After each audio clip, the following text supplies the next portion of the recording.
tifozat kushezi kanë dalë me disa fotografi me mbishkrime të ndryshme para ndeshjes së sotme ndaj Serbisë. Shqipëria do të përballet ndaj Serbisë me fillim nga ora 20:45 në kuadër të rrethit të tretë kualifikues për botrorin në vitin 2026. Ndeshja që do të zhvillohet në Air Albania ka ngjallur interesim të madh nga publiku, por aty pritet që sot të mungojnë tifozat kushezi, pas një përplasje me krejeret të FSHF-s sa i përket biletave të shpërndara, për tifogrupet e organizuara ta morën vendim të mos jenë pjesëmarrës në këtë ndeshje. Historia nuk harrohet për një europian, jo harres, jo bashkëorganizime gjakatarin. Fëmijët tanë nuk pan-europian, pan-luftë, nderi nuk bjetë në futboll, nuk ka pajtim mbi gjakun e 13.000 shqiptarëve. Ishin fotografit me mesazhe të cilat ata i shpërndan në rrjetet sociale. Kujtojmë se për këtë ndeshje janë ndërmarrë masa të rrethta sigurie dhe rreth 2.000 efektiv policie do të përkujdesen për mbrojtjen e rendit.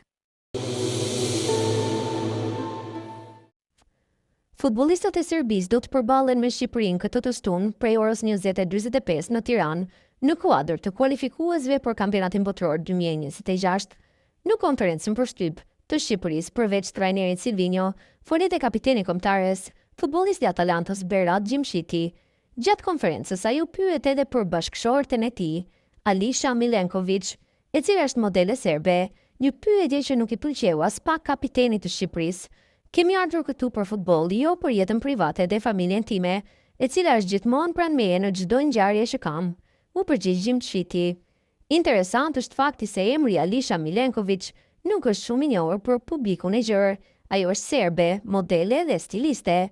Berati dhe Alisha janë njohur në Zvicër, ku ajo jetonte në atë kohë, ndërsa futbollisti me prejardhje shqiptare, portali serbe shkruan nga Kosova dhe Metohia, luante për një klub të njohur zviceran.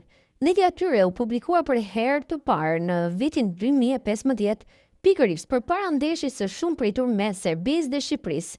Në atë kohë, mediat shqiptare përmendën me krenari faktin se modelja e zjarrit serbe do të ishte e vetmja serbe që do të mbështeste Shqipërinë në atë përballje.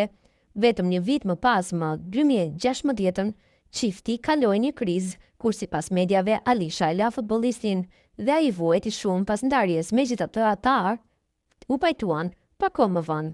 U fejuan, Alisha mbeti shtatzën dhe në vitin 2020 u bën prindër të një djali të cilit i vun emrin Lion Aron. Është interesante të theksohet se gjatë jetës së saj në Zvicër, Alisa diplomoi për marketing ndërkombëtar, ndërsa në vitin 2018 themeloi markën e saj të modës, shkruan Kurier.rs.